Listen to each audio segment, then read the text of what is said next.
Alain, propos d'un Normand. Alcoolisme. Un marchand de vin me disait récemment « Je fais venir l'absinthe en tonneaux.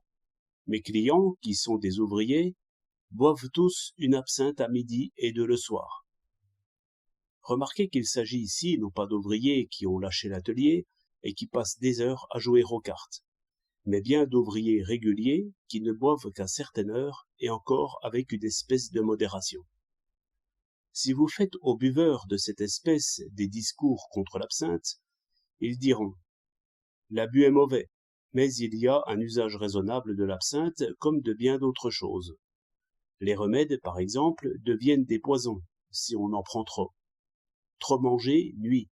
Allez-vous conclure de là qu'il ne faut point manger du tout ? » Ce qui serait intéressant, lorsqu'on fait des conférences anti-alcooliques, ce serait d'entendre une discussion sur ce thème, car les déclarations et les récits terrifiants ne produisent guère d'effet.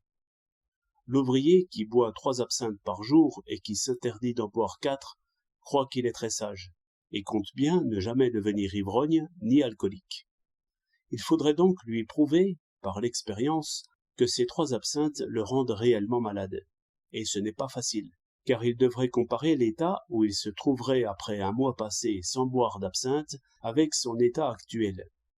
Or, vous n'en trouverez peut-être pas 1 sur 1000 qui se prête à une telle expérience.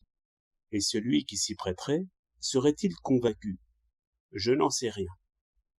Il y a un instrument délicat qui mesure merveilleusement les effets de l'alcool. C'est l'intelligence. Car la plus petite dose d'alcool produit un double résultat. La torpeur intellectuelle et en même temps un sentiment tout à fait trompeur, qui fait croire que l'on a l'intelligence plus éveillée et plus vive que jamais. C'est ce dont un écrivain s'assurera très aisément s'il écrit après boire et se relie à jeun. Mais bien peu d'hommes sont en mesure de faire cette instructive expérience.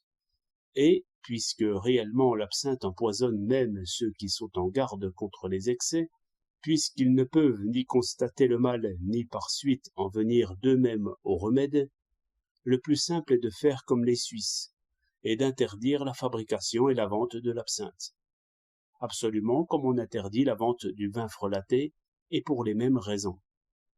8 février 1907.